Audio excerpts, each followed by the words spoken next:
Hello दोस्तों, तो पिछले क्लासेज में हम लोग एस बलक देखे थे और एस बलक में हम लोग रिएक्टिविटी तक देख लिए थे, क्रियाशीलता तक देख लिए थे। और क्रियाशीलता जो था किस पर डिपेंड कर रहा था भाई? आयनाइजेशन एनर्जी पर डिपेंड कर रहा था।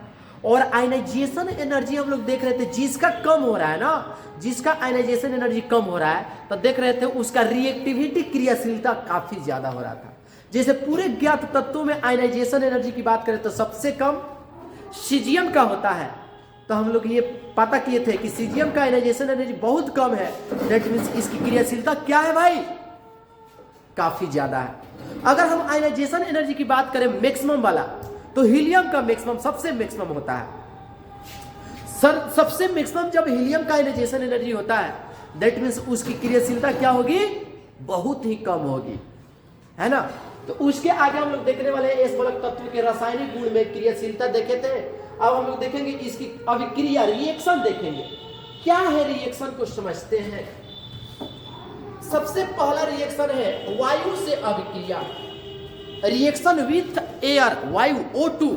तो देख भाई मेरे, ध्यान देना इधर। अगर ग्रुप फर्स्ट ए के तत्वों की बात करें तो ग्रुप फर्स्ट ए के तत्वों की जो चार्ज इस पर होता है, 1+ चार्ज होता है। आपको पता है चूंकि वायलेंस इलेक्ट्रॉन एक होता है तो एक इलेक्ट्रॉन त्याग के इस पर एक पॉजिटिव चार्ज डेवलप होता है, चूंकि ये इलेक्ट्रोपॉजिटिव होते हैं, ऊपर में हम लोग देखे हुए हैं। और हम बात करें ऑक्सीजन की, ऑक्सीजन की, तो ऑक्सीजन पर जो चार्ज होता है निगेटिव होता है 2 माइनस।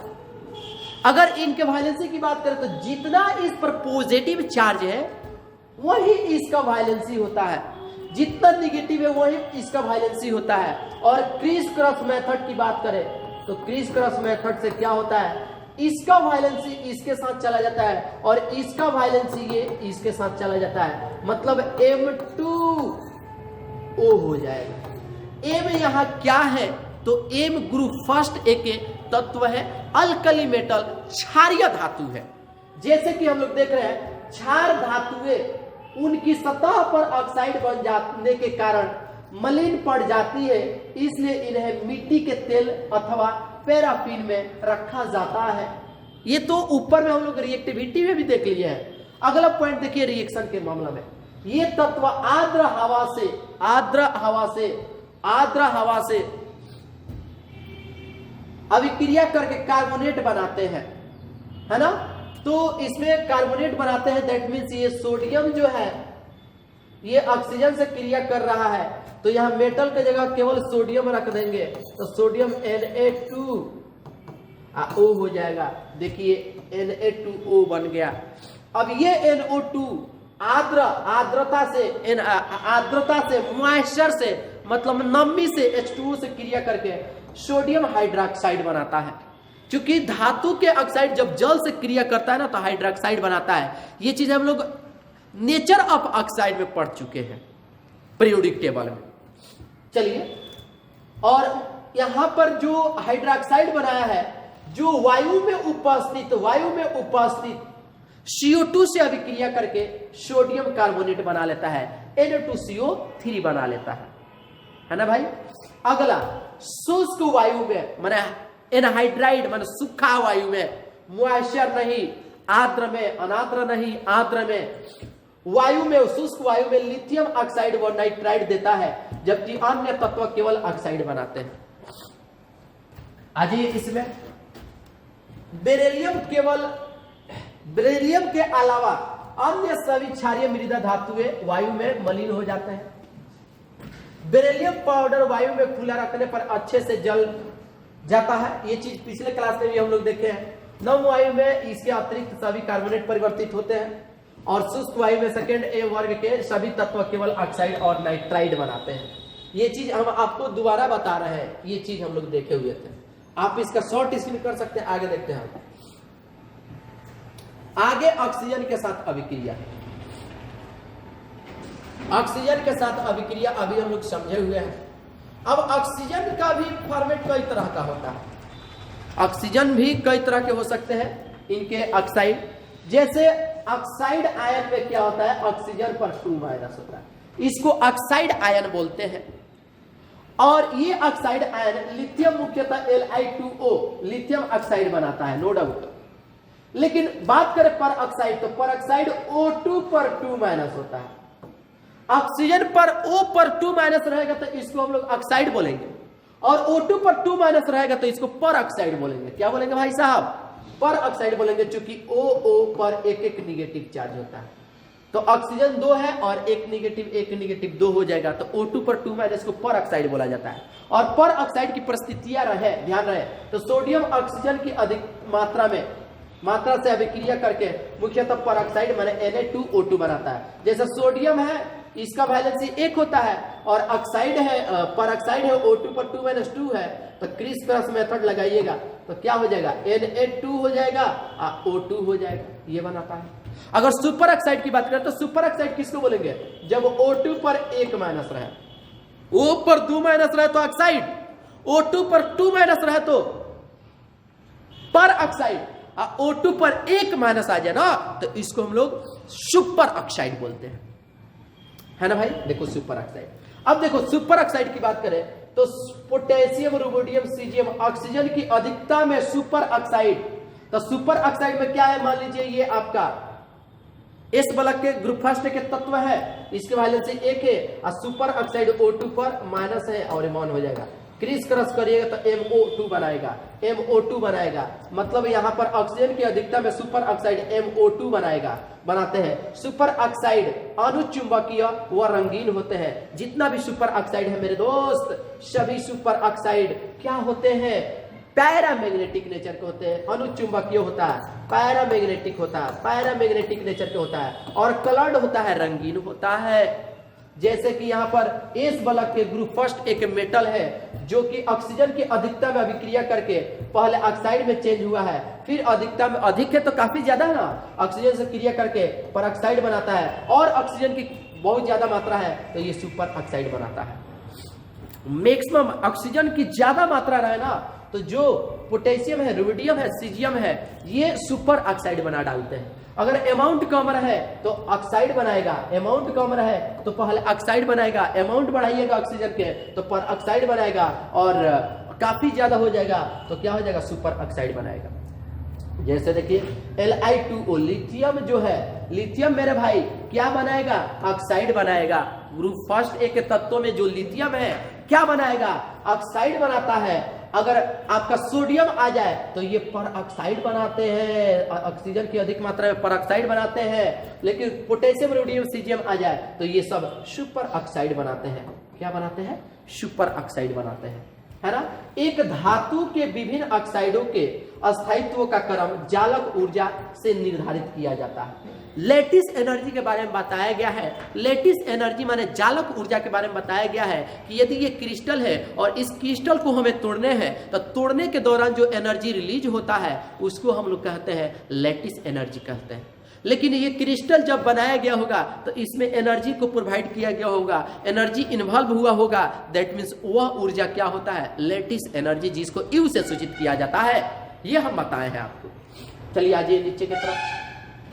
अस्थायित्व के क्रम में सामान्य ऑक्साइड जो होते हैं, मतलब O पर 2-, इनका स्टेबिलिटी ज्यादा होता है देन पर ऑक्साइड माने O2 पर 2- है, और फिर सुपर ऑक्साइड माने O2 पर 1-, है ना। तो यहाँ पर इनके जालक ऊर्जा के, अस्थायित्व के जालक ऊर्जा का ये क्रम है।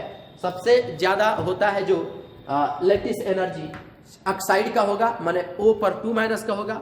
उसके बाद होगा पर ऑक्साइड का O2 पर 2- का होगा, और उसके बाद मेरे दोस्त क्या होगा? सुपर ऑक्साइड O2 पर 1- का। अब इसी प्रकार इसमें आ जाए क्षारीय मृदा धातु के लिए आ जाए तो देखो भाई, क्षारीय मृदा धातु है, ऑक्सीजन से अभिक्रिया करके MO बनाता है। जैसे कि मान लीजिए ग्रुप सेकेंड ए के तत्व M है, और ऑक्साइड जब है मेरे दोस्त तो O, ऑक्साइड में वैलेंसी 2, और सुपर ऑक्साइड में वैलेंसी 1, और पर ऑक्साइड में वैलेंसी 2, और इसका भी वैलेंसी ग्रुप सेकेंड ए के तत्वों का भी वैलेंसी इलेक्ट्रॉन 2 होते हैं। तो आप बताओ यहाँ पर कट जाएगा ना तो एक बचेगा, तो क्रिस क्रॉस कराइएगा तो क्या बनेगा? MO बनेगा। क्या बनेगा? MO बनेगा। तो वही क्षारीय मृदा धातु ऑक्सीजन से अभिक्रिया करके MO की तरह सामान्य ऑक्साइड बना लेती है। जैसे एम के जगह क्या होगा, ग्रुप सेकेंड ए के तत्व beryllium, magnesium, calcium, strontium, beryllium होगा। सेकेंड ए में केवल कैल्शियम, स्ट्रोंशियम, बेरिलियम पर ऑक्साइड का निर्माण करते हैं। पर ऑक्साइड दैट मीन्स यहाँ पर जो आपका मेटल है कैल्शियम, स्ट्रोंशियम, बेरिलियम, और पर ऑक्साइड का मतलब होता है O2 पर 2 माइनस O2 पर 2 माइनस इसका वैलेंसी 2, इसका वैलेंसी 2 कट जाएगा, तो क्या हो जाएगा भाई साहब, क्या हो जाएगा, MO2 हो जाएगा। जैसे कि CaO2, SrO2, BaO2 बनाता है ना। अगर हम बात करें BeO की, तो ये क्या होते हैं, एम्फोटेरिक ऑक्साइड होते हैं। ये चीज हम लोग पढ़े हुए हैं। अगर MgO की बात करें तो ये क्या होते हैं, क्षारीय नेचर के होते हैं, दुर्बल होता है, वीक बेस होता है। अगर CaO, SrO, BaO की बात करें तो ये मोस्ट बेसिक होते हैं, प्रबल, स्ट्रॉन्ग बेसिक नेचर के होते हैं। ओवरऑल क्षारीय गुण की बात करें तो BeO से BaO की ओर बढ़ता है। अगर यहाँ से यहाँ जाते हैं, यहाँ से यहाँ जाते हैं, तो क्षारीय गुण क्या होगा, बढ़ेगा। क्योंकि हम लोग को पता है ग्रुप में ऊपर से नीचे आते हैं तो धातु के ऑक्साइड की क्षारीयता, बेसिसिटी, बेसिक नेचर बढ़ता है। आप इसका शॉर्टेशन कर सकते हैं।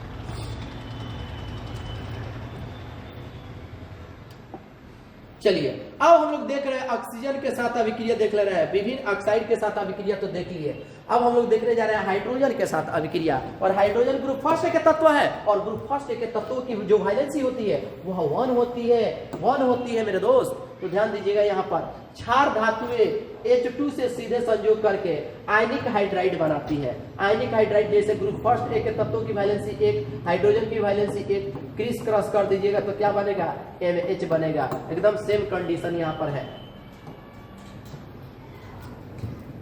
यहाँ पर मेटल होगा lithium, sodium, potassium, rubidium, caesium, है ना।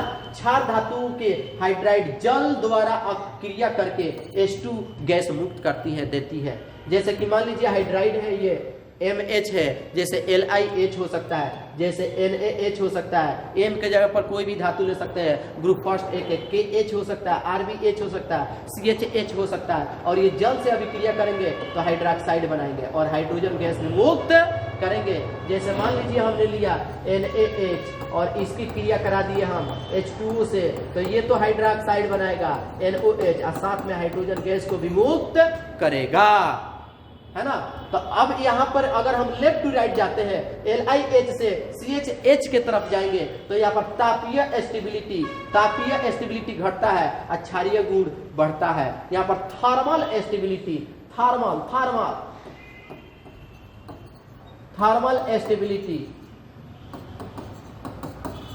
थर्मल स्टेबिलिटी इधर जाएंगे घटेगा और क्षारीय गुण बढ़ेगा। अगर इसमें हम बात करें कि बेरिलियम के अतिरिक्त अन्य सभी क्षारीय मृदा धातुएं H2 के साथ गर्म करने पर MH2 की भांति हाइड्राइड बनाती है। जैसे MaH2, MgCaH2, SrH2, BaH2 बनाता है। केवल किसको छोड़ करके बाबू मेरे, बेरिलियम को छोड़ करके। BeCl2 की लिथियम एल्युमिनियम हाइड्राइड LiAlH4 से अभिक्रिया करके BeH2 तैयार किया जाता है। हम चाहे तो हाइड्रोजन की अभिक्रिया बेरिलियम से डायरेक्ट करा करके हम BeH2 नहीं बना सकते हैं, उसको हम लोग लाह से अभिक्रिया कराना पड़ेगा। लिथियम एल्युमिनियम हाइड्राइड से LiAlH4 से अभिक्रिया करा करके BeCl2 की अभिक्रिया LiAlH4 लिथियम एल्युमिनियम हाइड्राइड से करा करके हम लोग BeH2 तैयार कर सकते हैं। हाइड्रोजन से डायरेक्ट अभिक्रिया करा के नहीं कर सकते हैं, है ना। जैसे कि आपके सामने रिएक्शन LiCl LCl3 बनाता है। ये क्या होते हैं, ये एक अपचायक होते हैं, रिड्यूसिंग एजेंट होते हैं। BH2 व MgH2 सहसंयोजी होते हैं। ये कोवैलेंट नेचर के होते हैं, जबकि अन्य आयनिक होता है, टोटल आयनिक होता है केवल BH2 और MgH2। एकदम इंपोर्टेंट लाइन है, ये एकदम इंपोर्टेंट लाइन है। अगर हम बात करें BH2 और MgH2 की, ये कोवैलेंट नेचर के होते हैं, सहसंयोजी होते हैं। बाकी जितना है जैसे CaH2 है, SrH2 है, BaH2 है, सब आयनिक नेचर के होते हैं। सब क्या होते हैं, आयनिक नेचर के होते हैं। अब आगे की अभिक्रिया है जल के साथ अभिक्रिया। देखते हैं। देख मेरे दोस्त, जल के साथ अभिक्रिया ऐसा ही आपको नोटबुक में लिखते जाने हैं, या जो आपके पास है मटेरियल है ना, मटेरियल जो है उसमें एक हाइलाइटर के माध्यम से उसको रिवर्स करते चलना है, हाईलाइट करते चलना है, जो इंपोर्टेंट लाइनें बताया जा रहा है। अब जल के साथ अभिक्रिया, भाई साहब जल के साथ अभिक्रिया मैंने H2O, कोई भी धातु जल से अभिक्रिया करेगा ना तो बाबू मेरे ध्यान रहे क्या बनाएगा, हाइड्रोक्साइड बनाएगा और हाइड्रोजन गैस मुक्त करेगा, ठीक है ना।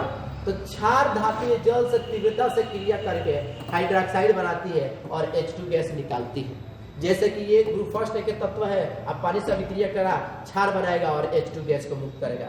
जल के साथ क्रियाशीलता की बात करें तो लिथियम से सीजियम की तरफ जाएंगे तो क्रियाशीलता में वृद्धि होगी, बढ़ेगी क्रियाशीलता, है ना। लिथियम जल के साथ बहुत कम क्रिया करती है, सोडियम जल के साथ तीव्रता से बहुत तेजी से अभिक्रिया करती है, विस्फोटक होता है। जैसे सोडियम को पानी में डालिएगा रिएक्शन इतना तेजी से होता है एक्सोथर्मिक कि एकदम विस्फोट कर जाता है, ब्लास्ट कर जाता है। पोटेशियम जल के क्रिया के साथ ज्वाला भी उत्पन्न करता है। अगर पोटेशियम को जल के साथ क्रिया कराइएगा तो ये मतलब आग उत्पन्न करता है, आग। सोडियम भी करता है लेकिन सबसे ज्यादा पोटेशियम, है ना।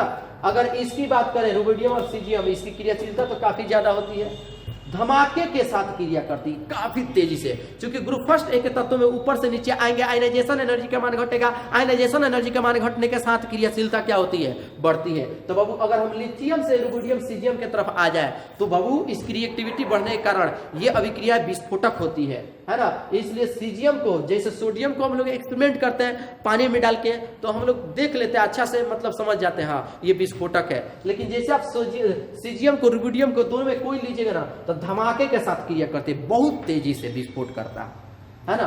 क्षार धातुओं के मोनो ऑक्साइड जल के साथ प्रबल क्षारीय विलयन देते हैं। जैसे ये आपका ऑक्साइड है और जल के साथ ये क्या देता है, जो आपको क्षार बनेगा ये स्ट्रॉन्ग बेस बनेगा।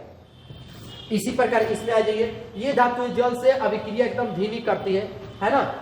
ये धातु जल से धीमी अभिक्रिया द्वारा H2O धातु हाइड्रोक्साइड बनाती है, मतलब ये भी हाइड्रोक्साइड बनाएंगे, हाइड्रोजन गैस मुक्त करेंगे, लेकिन हेकरा तुलना में तनी स्लो रिएक्शन होता है, आराम से होता है। बेरिलियम की जल से अभिक्रिया नहीं होती है। अगर बेरिलियम और जल की अभिक्रिया कराया जाए, बेरिलियम और जल की अभिक्रिया हम करा दे बाबू मेरे, रिएक्शन नहीं होगा, नो रिएक्शन, नो रिएक्शन। लेकिन उसके अलावा मैग्नीशियम केवल गर्म जल के साथ अभिक्रिया करता है। अगर मैग्नीशियम की भी अभिक्रिया कराया जाए तो जल के साथ गर्म करिएगा तब अभिक्रिया होगा। लेकिन इनके अलावा जो भी है ठंडा जल भी रहेगा के साथ अभिक्रिया प्रदर्शित करेगा, लेकिन इनकी तीव्रता क्षार धातु से कम होता है। माने हेकरा से क्षार धातु माने ग्रुप फर्स्ट इससे क्या होता है, कम होता है। BeOH के होल्ट वाइज से इधर हम जाते हैं BaOH के होल्ट वाइज तक क्षारीयता में क्या होती है, वृद्धि होती है। चलिए आप इसको नोट करें। अब हैलाइड के साथ माने हैलोजन के साथ अभिक्रिया देखेंगे। हैलोजन के साथ अभिक्रिया देखिए, हैलाइड माने X पर माइनस, जैसे फ्लोरीन, ब्रोमीन, माइनस आयोडीन, है ना, ये होते हैं हैलोजन, हैलाइड, है ना, एक एक निगेटिव चार्ज होता है। देखो क्षार धातु हैलोजन के साथ सीधे ही क्रिया करके MX बनाता है, MX यौगिक बना देते हैं। जहां M जो है क्षार धातु है, X हैलाइड आयन है। MX की आयनिक प्रवृत्ति में Li से Cl की ओर वृद्धि होती है। इस वर्ग में पोटेशियम, रुबिडियम, सीजियम हैलाइड बहु हैलाइड, पॉली हैलाइड बनाने की प्रवृत्ति रखते हैं। जैसे यहाँ पर ध्यान दीजिएगा, अगर कोई भी धातु है इस ग्रुप के, जैसे मान लीजिए सोडियम है और क्लोरीन से क्रिया किया तो तुरंत ये बना लेगा NaCl। आप बैलेंस कर सकते हो, नो डाउट।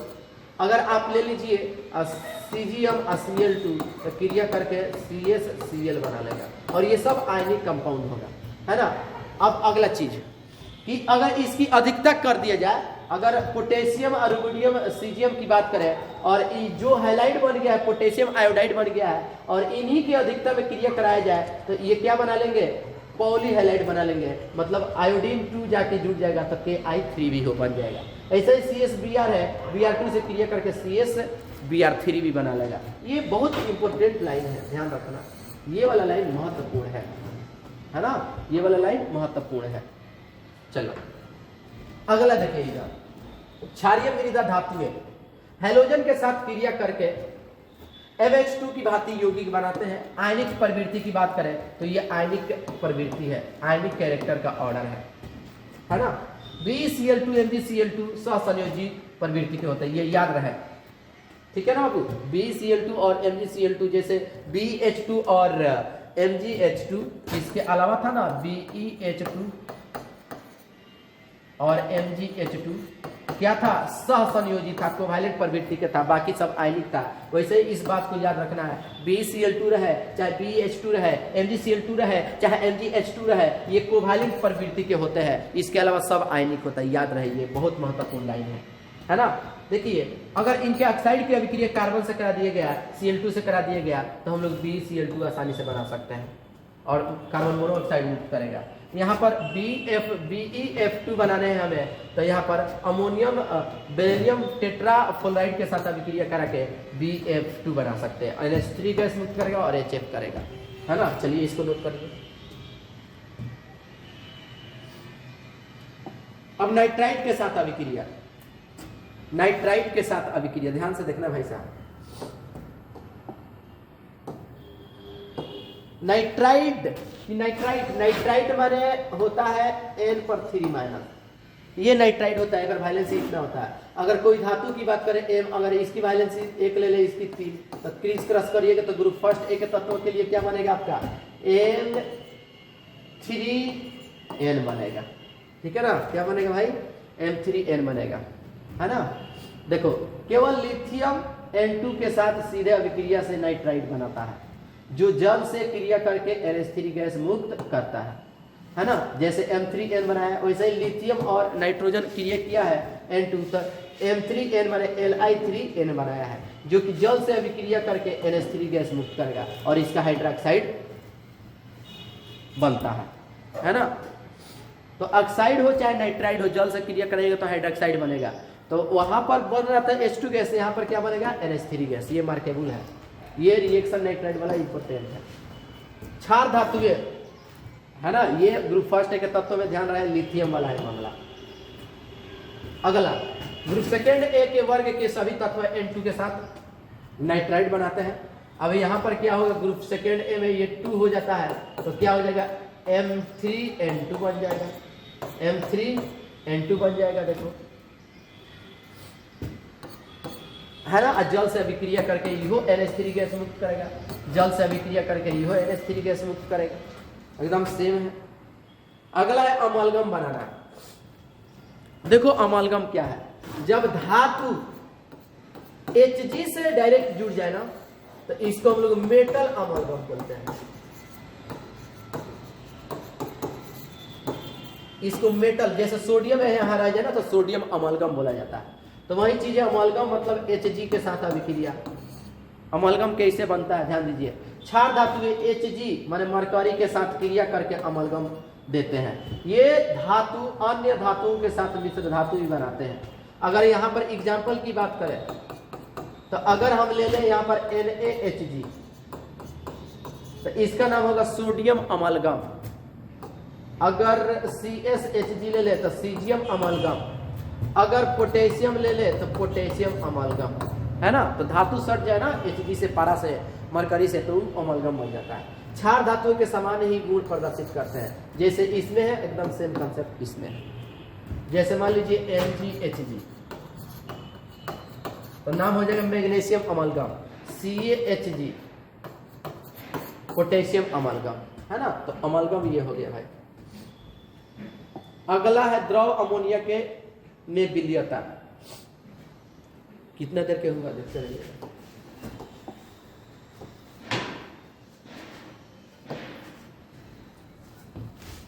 देखिए अगला द्रव अमोनिया में विलयता, solubility in liquid ammonia NH3। 24 minute का चलिए नहीं इसको पढ़ेगा। अब देखिए यहाँ पर द्रव अमोनिया में विलयता, सभी क्षार धातुएं अमोनिया द्रव में विलय हो जाती है एवं गहरा नीला विलयन बनाती है।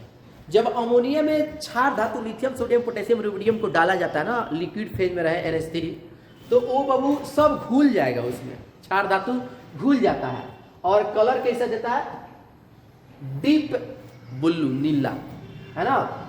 गहरा नीला विलयन बनाता है। विलयन का नीला रंग तथा इसकी अपचायक क्षमता का कारण अमोनियाकृत इलेक्ट्रॉन की उपस्थिति के कारण होता है ना। अमोनियाकृत इलेक्ट्रॉन का मतलब हुआ कि ये मान लीजिए NH3 है और इसके पास क्या होता है, लोन पेयर ऑफ इलेक्ट्रॉन होता है, और ये जब लिक्विड फेज में है तो आसानी से जाएगा और ये मेटल जाकर के घुल जाएगा इसमें, घुल जाएगा है ना, विलयन बना लेगा। कैसा विलयन बनाएगा, नीला रंग का विलयन बना लेगा, गहरा नीला रंग का विलयन बनाएगा। इसका कारण क्या है, तो अमोनियाकृत इलेक्ट्रॉन है, अमोनियाकृत इलेक्ट्रॉन है। जबकि इसकी चालकता का कारण अमोनियाकृत इलेक्ट्रॉन तथा अमोनीकृत आयन दोनों की उपस्थिति है। अगर इसके कंडक्टिविटी चालकता की बात करें तो अमोनियाकृत इलेक्ट्रॉन तो होबे करेगा, अमोनीकृत आयन भी इसमें इन्वॉल्व हो जाते हैं, है ना। जैसे मान लीजिए सोडियम लिया गया और NH3 लिया गया। NH3 ये तो आपका वैलेंसी है X और Y, ये जब इन दोनों में क्रिया कराया गया ना तो NH3 के होल X अमोनियाकृत आयन है, अमोनीकृत आयन है, इस पर पॉजिटिव चार्ज है, ध्यान देना। अब प्लस इलेक्ट्रॉन है और NH3 के होल Y है, इस पर नेगेटिव चार्ज है, इसको अमोनियाकृत इलेक्ट्रॉन बोला जाएगा। ये कॉम्प्लेक्स टाइप के बनाते हैं। इसका तनु विलयन अनुचुंबकीय माने पैरामैग्नेटिक होता है। अगर इसमें बात करें तो केवल सीजियम, स्ट्रोंशियम, बेरियम अमोनियाकृत इलेक्ट्रॉन के कारण नीला विलयन देता है, और बेरिलियम मैग्नीशियम छोटे आकार के कारण उच्च आयनन ऊर्जा रखते हैं, अतः द्रव अमोनिया में नहीं घुलते हैं। तो हमेशा ध्यान रहे, मैग्नीशियम और बेरिलियम बाबू ये छोटे आकार के कारण ये घुलता नहीं है ना, क्योंकि इसके आयनाइजेशन एनर्जी क्या होता है, मैक्सिमम होता है, और द्रव अमोनिया में नहीं घुलता।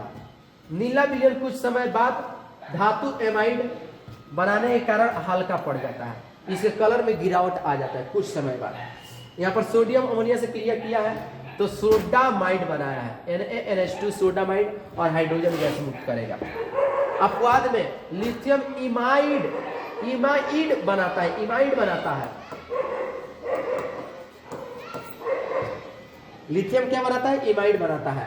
इमाइड का फॉर्मूला क्या है, Li2NH, NH पर 2- को इमाइड बोला जाता है, ध्यान रहे। धातु की सांद्रता बढ़ाने पर नीला विलयन धातु आयन के समूह बनने के कारण कांस्य जैसा चमकीला, कांसा जैसा, यहाँ कांसा होना चाहिए, कांसा जैसा चमकीला हो जाता है ना। चलिए इसको नोट कर लीजिए, इसके बाद फिर हम लोग अगले लेक्चर में मिलते हैं। धन्यवाद।